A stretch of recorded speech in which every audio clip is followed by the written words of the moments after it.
Bank की बहुत बड़ी वो है कैश फ्लो स्टेटमेंट क्या जरूरत है क्योंकि मैं पढ़ती हूं ना मतलब रिकॉर्डिंग स्टार्ट करती है मैंने प्लीज चुप हो जाओ। कैश फ्लो स्टेटमेंट क्या होता है? एक स्टेटमेंट है, हमने कंपैरेटिव स्टेटमेंट में क्या पढ़ा था, कंपेयर करता है लास्ट ईयर की बैलेंस शीट अगले साल की बैलेंस शीट से। फिर कॉमन साइज में क्या करता है, परसेंटेजेस निकालता है, कितने हम फायदे में जा रहे हैं कितने घाटे में, और उसकी थ्योरी आपको लर्न करनी है। फिर आता है रेशियोज। रेशियोज के तो बहुत सारे यूज हो गए कि क्या क्या शेयर्स, डिबेंचर, सीए, सीएल वगैरह वगैरह, रेशियो के तो बहुत सारे यूज होते हैं, इंटरनल भी एक्सटर्नल भी। कैश फ्लो स्टेटमेंट के भी इंटरनल और एक्सटर्नल यूज होते हैं, लेकिन ये कैश फ्लो स्टेटमेंट सिर्फ कैश का फ्लो बताती है कंपनी के अंदर। फ्लो दो तरह का होता है, जो फ्लो लिखा है वर्ड, ये दो तरह का होता है, एक होता है इनफ्लो और एक होता है आउटफ्लो। इसका मतलब पैसा आना, इसका मतलब पैसा जाना। तो टोटल पूरे साल में सिर्फ cash, only cash and bank, मतलब कैश ही होता है वो, कितना एग्जैक्टली मेरे पास पैसा आया था और कितना मेरे पास पैसा चला गया था, जो बच गया पैसा है वो मेरा प्रॉफिट है। मोटी मोटी बात ये है, ठीक है। क्या ये सही बात है कि जो पैसा आया और जो पैसा गया और जो बच गया वो मेरा प्रॉफिट है? क्या ये सही बात है? जो पैसा आया माइनस जो पैसा गया और जो बच गया मेरा प्रॉफिट है। बिल्कुल गलत बात है ये। हो सकता है जो पैसा आया वो पिछले साल का आउटस्टैंडिंग हो तो आ गया हो, इस साल का हो ही ना। मैं तो खाली आउटफ्लो, मेरा फोन आ रहा है, यहीं पे सुन लेते हैं। जो पैसा आया वो पिछले साल का भी तो आया हो सकता है, मेंशन है नहीं, मैं खाली इतनी बात कर रहा हूँ। कैश फ्लो स्टेटमेंट हम सारा एक स्टेटमेंट बनाएंगे, जो पैसा आया था माइनस जो पैसा गया था, बस जो बच गया वो लिख देंगे, पर वो प्रॉफिट नहीं होता। क्योंकि आपने पीएनएल अकाउंट बनाना सीखा 11th क्लास में, प्रॉफिट एंड लॉस अकाउंट, या एनपीओ के अंदर भी आपने इनकम एंड एक्सपेंडिचर अकाउंट सीखा था। क्या उसमें हम क्या इनकम एंड एक्सपेंडिचर अकाउंट में क्या करते थे, सिर्फ इस साल का सामान लेते थे, पिछले साल का, अगले साल का, लेकिन प्रॉफिट एंड लॉस अकाउंट जो बनता है, ये एनपीओ तो नहीं है, ये तो कंपनी है। कंपनी के अंदर बनता है पहले प्रॉफिट एंड लॉस अकाउंट, उसमें सब कुछ ले लेते हैं, डेप्रिसिएशन भी, ये भी वो भी। तो कैश फ्लो स्टेटमेंट सिर्फ एक स्टेटमेंट है जो बताती है कितना पैसा आया कितना पैसा गया, वो रियल प्रॉफिट नहीं बताती। रियल प्रॉफिट बनाता है प्रॉफिट एंड लॉस अकाउंट, और प्रॉफिट एंड लॉस अकाउंट में कुछ एंट्रीज ऐसी होती हैं जो कैश में नहीं होती, जैसे डेप्रिसिएशन कैश में तो नहीं होती, वो सिर्फ लेस करते हैं। आउटस्टैंडिंग लाइबिलिटीज हमारा प्रॉफिट कम करती है, आउटस्टैंडिंग कोई बिल देना, आउटस्टैंडिंग रेंट, हम लॉस साइड लिखते हैं, टू आउटस्टैंडिंग रेंट करके उसमें ऐड करते हैं। हमने अभी नहीं दिया तो मेरे कैश फ्लो से पैसा नहीं गया, लेकिन उस एंट्री ने मेरा प्रॉफिट क्या कर दिया था, कम कर दिया था। अगर कोई कमीशन रिसीव्ड इन एडवांस है, अगले साल कमीशन मिल गई, मेरा प्रॉफिट बढ़ गया उससे, लेकिन वो है तो अगले साल का, इस साल से तो है ही नहीं। ऐसी कई चीजें होती है। आपने रेशियो के अंदर एक रेशियो पढ़ा था, ऑपरेटिंग रेशियो, और एक नॉन ऑपरेटिंग, उसमें चीजें पढ़ी थी। ऑपरेटिंग का क्या मतलब बताया था मैंने, जो कंपनी जो मैन्युफैक्चर करती है चीज, उसके ऑपरेशन थ्रू आउट में जो खर्चे आते हैं वो ऑपरेटिंग एक्सपेंस होते हैं, उसको बनाने के लिए जो खर्चा लगा वो एक्सपेंस होता है ऑपरेटिंग एक्सपेंस। और नॉन ऑपरेटिंग एक्सपेंस और इनकम वो होती है जो अलग से कोई खर्चा हो गया, घर का रेंट, वो सामान बनाने का खर्चा तो नहीं है, घर का रेंट तो खाली ड्राइंग्स होता है, लेकिन आपने कोई शेयर्स खरीदे उस पर फायदा हो गया, तो वो आप जो शूज बनाते हो उससे कोई लिंक है, that is non operating income. लेकिन वो मेरा प्रॉफिट क्या कर रही है, बढ़ा रही है। क्या वो जो शेयर के खरीदने का पैसा कैश में आया होगा मेरे को, अगर तो होगा तो कैश में, कैश फ्लो में ऐड करेंगे, अगर नहीं आया होगा तो कैश फ्लो में। हमने क्या करना है, जो प्रॉफिट एंड लॉस अकाउंट में हमने ऐड किया था सामान, ऐड क्या करते हैं सारी इनकम्स को, वो यहाँ पे लेस कर देंगे,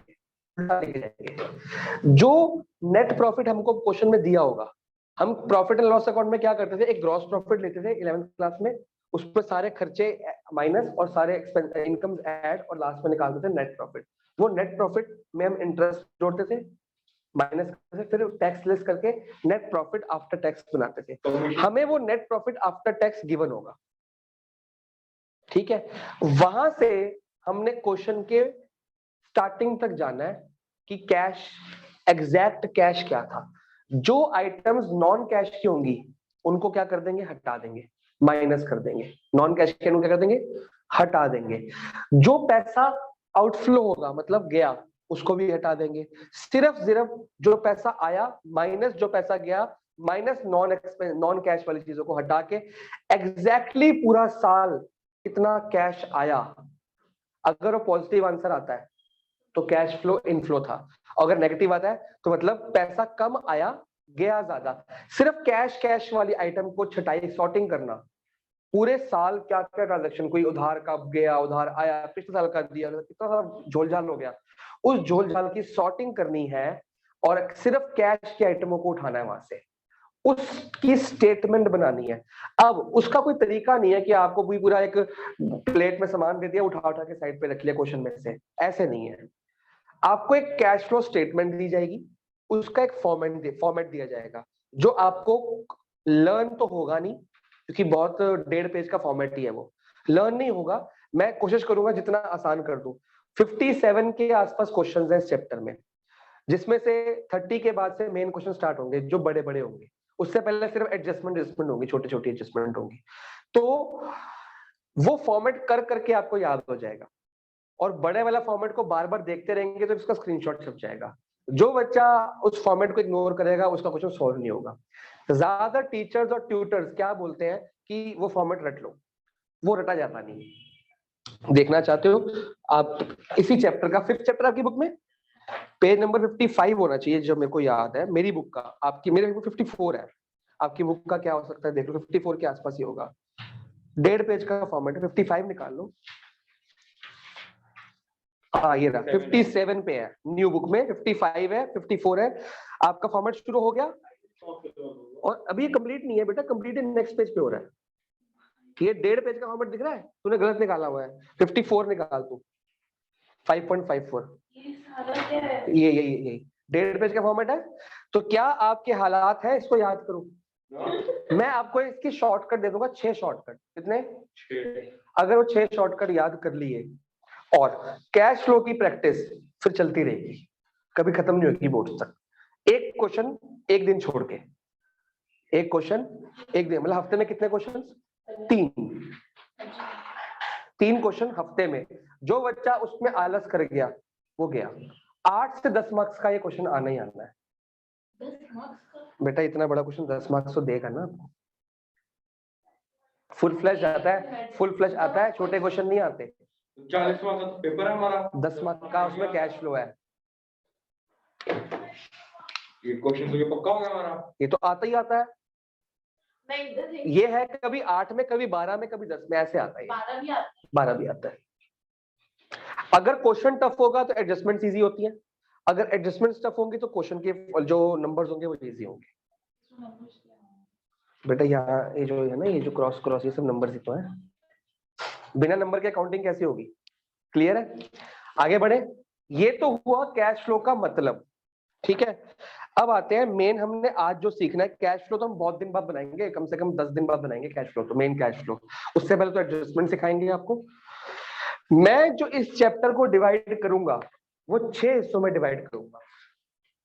सबसे एक बात याद रखना है, WNOIFC, ये आपकी 6 फॉर्मेट्स हो गए, आपको ये याद करना है। एक W, एक NOIF और C, सबकी फुल फॉर्म जैसे चैप्टर बढ़ेगा बताता रहूंगा।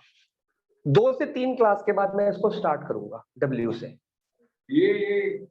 और ये कोई मैडम आपको नहीं बताएगी, कोई ट्यूटर भी आपको नहीं बताएगा, कोई वो भी है जो यूट्यूबर भी कोई नहीं बताएगा कि ये फॉर्मेट ऐसे बनेगा। ये पैटर्न से लर्न करना है, ये सीक्वेंस सेम रहनी चाहिए बस। WF और INC ऐसे दिमाग नहीं लगाना अपना, ये जो बना दिया है बना दिया। WNO ज्यादातर यूट्यूब वीडियोस या ये इसकी रिकॉर्डिंग करनी बहुत मुश्किल होती है, इसकी रिकॉर्डिंग है भी नहीं मेरे पास, क्योंकि ये चैप्टर मैं ऑनलाइन ये तो लाइव पढ़ाता हूँ या ऑफलाइन लाइव, इसकी रिकॉर्डिंग मैं अकेले कैमरे से कर नहीं सकता। मेरी हर तरह की रिकॉर्डिंग प्रेजेंट है, इस चैप्टर को छोड़ के, क्योंकि इसकी रिकॉर्डिंग करना बिल्कुल नामुमकिन सा हो गया, क्योंकि इतना टेढ़ा चैप्टर है, मैं कैसे रिकॉर्ड करूंगा इसको। तो इस साल रिकॉर्ड हो जाएगा, पढ़ाते पढ़ाते जो हो गया मोटा मोटा। बेटे खा लेंगे। अभी W का फुल फॉर्म होता है वर्किंग नोट, सबसे पहले बनता है वर्किंग नोट इस चैप्टर में, कैश फ्लो स्टेटमेंट का वर्किंग नोट। फिर कैश फ्लो स्टेटमेंट स्टार्ट होती है, ये होती है नॉन कैश आइटम्स।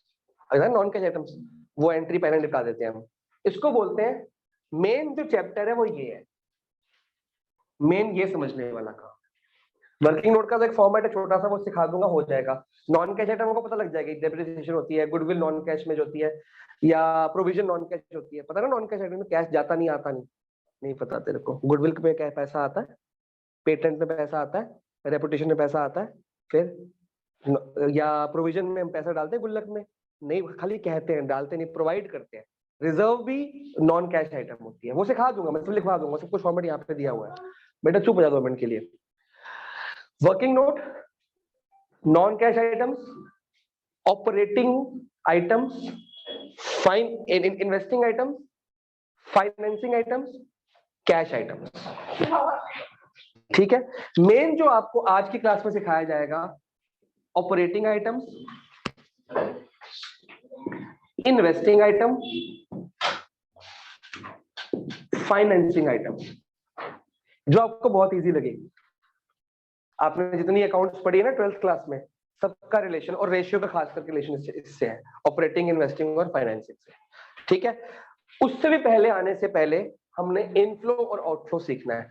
ऐसी क्या चीजें हैं जिससे पैसा आता है और ऐसी क्या चीजें से पैसा नहीं आता, और यहीं से आपको नॉन कैश सीखने को मिल जाएंगी।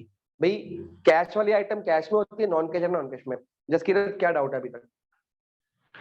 चलो अपनी बुक में डेफिनेशन वगैरह अपने आप मार्क कर लेना, और इसकी थ्योरी कहां से करनी है? स्कैनर से, बता रखा है ना, स्कैनर से सब कुछ है, सब कुछ आता है बेटा।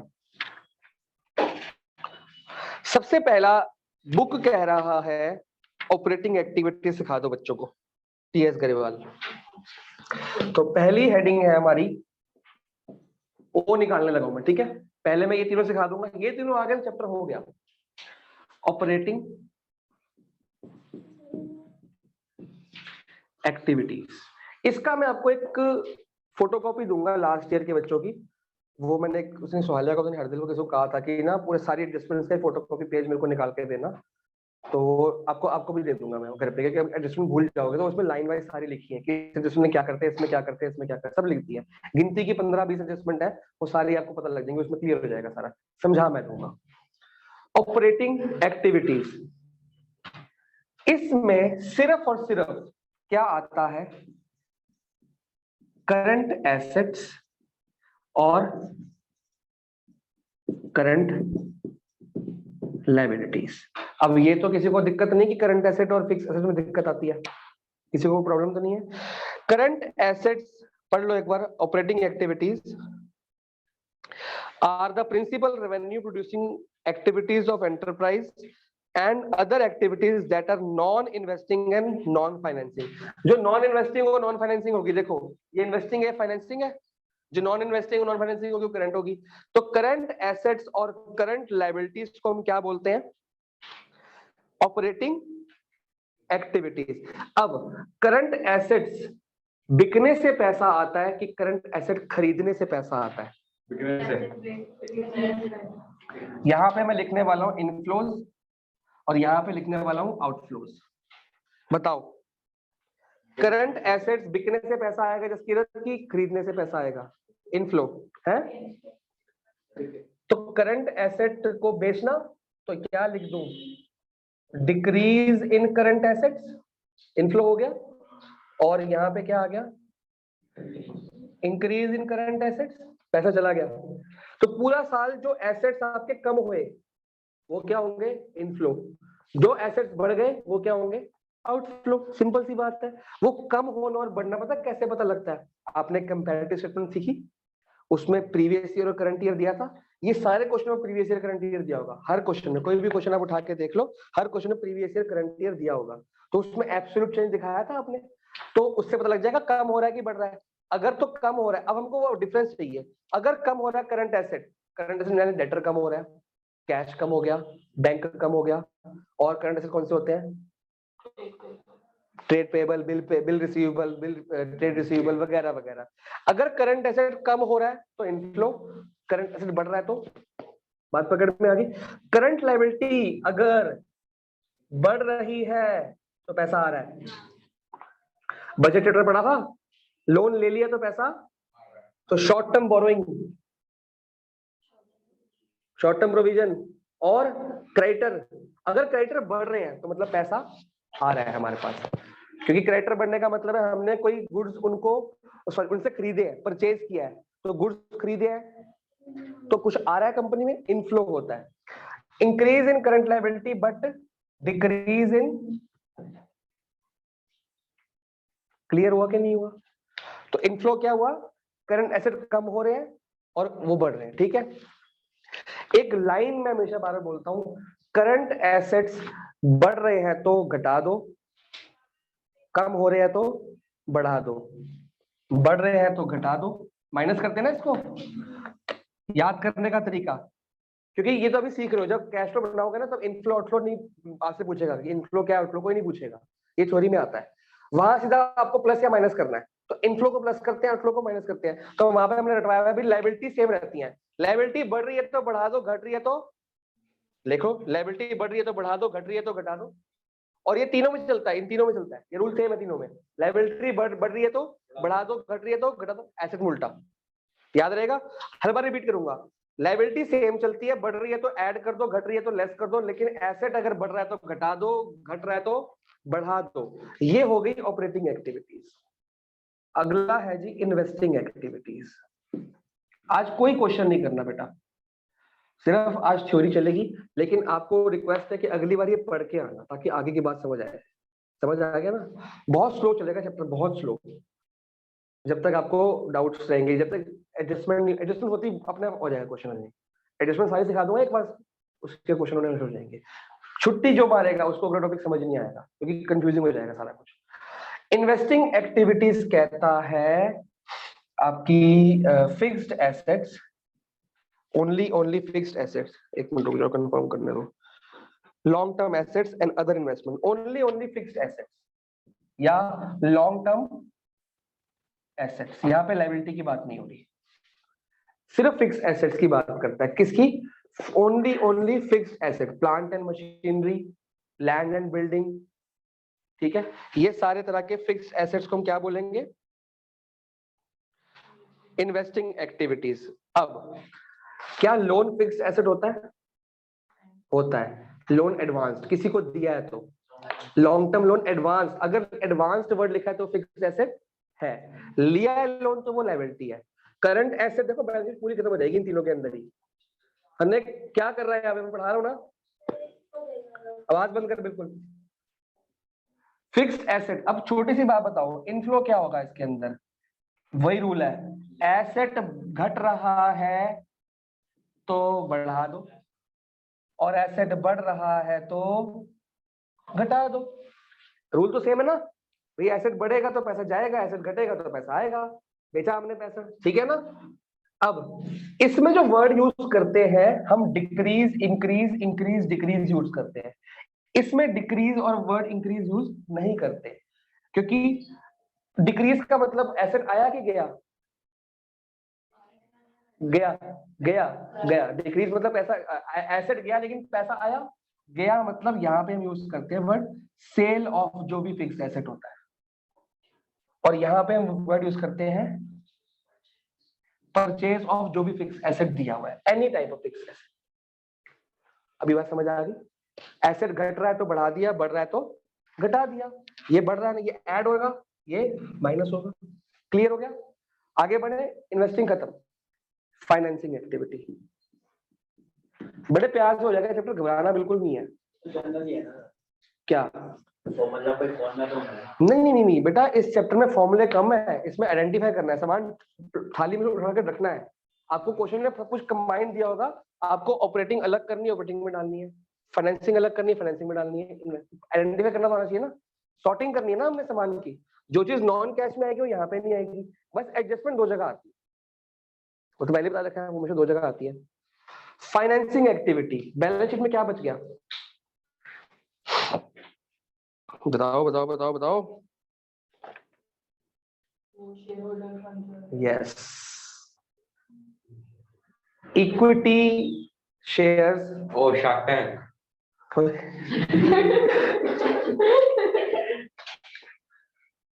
शेयर्स एंड डिबेंचर्स जो रह गए ना, क्या आएगा यहाँ पे? एंड डिबेंचर्स, ये लॉन्ग टर्म लायबिलिटीज होती हैं। तो लॉन्ग टर्म जितनी भी लायबिलिटी, शॉर्ट टर्म लायबिलिटी यहाँ पे आ गई, लॉन्ग टर्म एसेट यहाँ पे आ गए, शॉर्ट टर्म और लॉन्ग टर्म लायबिलिटीज, जितने भी लोन्स होंगे, शेयर्स होंगे, डिबेंचर्स होंगे, क्योंकि इसमें लोन्स भी आएगा, सब कुछ आ जाएगा इसके अंदर। वो सारे कहाँ पे आ जाएंगे? इसके अंदर share, debenture and long term borrowing, वो सारी कहाँ पे आ गई हमने? यहाँ पे। लायबिलिटी सारी यहाँ पे उठा दो, ठीक है। अब शेयर बेच के पैसा आता है कि शेयर खरीद के पैसा आता है? अभी हम प्लस पे चल रहे हैं, बात इनफ्लो पे। हमारी कंपनी की बात, हम शेयर खरीदेंगे, हम किसी और कंपनी के शेयर खरीदेंगे, जब बेचेंगे तो पैसा आएगा। एक मिनट रुको, हाँ फिर से बताओ। जब हम शेयर अगर मैं बेचूंगा तो पैसा आएगा। अपने शेयर की बात कर रहा हूँ, किसी और के शेयर की नहीं। किसी और का शेयर तो एसेट होता है मेरे पास, किसी और कंपनी का शेयर लूंगा तो एसेट होगा ना। मेरी कंपनी के शेयर अगर मैं इशू करता हूँ, इशू शेयर में क्या होता है? शेयर इशू करना मतलब शेयर बेचना। इशू ऑफ शेयर, पैसा आता है जाता है? आता है। ये बच्चे गलती करते हैं, इशू तो शेयर बढ़ गया तो पैसा चला गया। शेयर बढ़ गया, शेयर ऐड होता है। शेयर ऐड होना मतलब पैसा आना। तो मैं यहाँ पे पैसे आने में लिखूंगा इशू ऑफ जो भी होगा डैश डैश डैश। डिबेंचर के अंदर भी पैसा आएगा, अगर डिबेंचर इशू करोगे तो बैंक आपको पैसा देगा लोन का, ठीक है ना। तो इशू ऑफ जो भी शेयर होगा वो यहाँ पे आएगा। और जब शेयर आप बेच दोगे तो पैसा भी देना पड़ेगा। शेयर बेच के पैसा देते हैं, एसेट बेच के पैसा लेते हैं, उल्टा होता है। तो इशू ऑफ शेयर और रिडेम्पशन ऑफ डिबेंचर या शेयर, यहाँ पे वर्ड आ जाएगा रिडेम्पशन ऑफ जो भी शेयर और डिबेंचर होगा, ठीक है। अब देखो बैलेंस शीट में जब शेयर इशू कर रहे हो, अपनी कंपनी का शेयर इशू कर रहे हो, तो इक्विटी में शेयर का अमाउंट बढ़ाओगे कम करोगे? अपनी कंपनी के शेयर इशू करे, पैसा आ गया। शेयर जब इशू करते हैं तो अमाउंट बढ़ाते हैं कम करते हैं? बैलेंस शीट में बढ़ाते हैं। लायबिलिटी बढ़ रही है तो बढ़ा दिया, शेयर का अमाउंट बढ़ रहा है तो बढ़ा दो। लायबिलिटी घट रही है तो घटा दिया। शेयर बेच दिए तो अमाउंट लेस हो गया, पैसा भी चला गया। शेयर साथ में जाएगा, पैसा लेके जाएगा, शेयर आएगा तो पैसा लेके आएगा। Same for debenture, same for loan. Loan अगर बढ़ रहा है तो पैसा आएगा जाएगा? तो लायबिलिटी बढ़ रही है, लोन बढ़ रहा है तो पैसा आ गया। तो यहाँ भी सेम रूल है, लायबिलिटी पूरी कैश फ्लो का रूल है भैया। लायबिलिटी बढ़ रही है तो बढ़ा दो, एसेट बढ़ रहा है तो घटा दो। शेयर पैसा आएगा। आपने शेयर नहीं खरीदे, शेयर किसी और ने खरीदे हैं। आपने शेयर खरीदे नहीं, किसी और ने शेयर खरीदे आपके। इशू ऑफ शेयर मतलब कोई और बंदा, मेरी कंपनी है, तू मेरी शेयर की कंपनी के शेयर खरीद रहे हैं, तुम अपना ही तो है ये। हम अपनी कंपनी के शेयर नहीं खरीद सकते ना। मैं शेयर इशू कर रहा हूँ लोगों के लिए, लोग मेरे को पैसा देंगे, मैं अपनी कंपनी के शेयर बेच सकता, वो लोगों से अब जिनके पास तूने मेरे शेयर खरीद लिए, शेयर तेरे पास पड़ा है, पैसा मेरे पास है। जब तू शेयर बेचेगा तो मैं शेयर तेरे को वापस करूंगा और तेरे को पैसे भी वापस करूंगा साथ में तेरे। समझ? तू शेयर वापस करेगा, मैं तेरे को पैसे वापस करूंगा, उसको बोलते हैं रिडेम्पशन ऑफ शेयर। थोड़ा सा ये कंफ्यूजिंग लगता है, ये हो जाएगा। फिलहाल इतना लिखो, आराम से नोट करो इसको। दूसरे रजिस्टर ये लिखना है। दूसरे रजिस्टर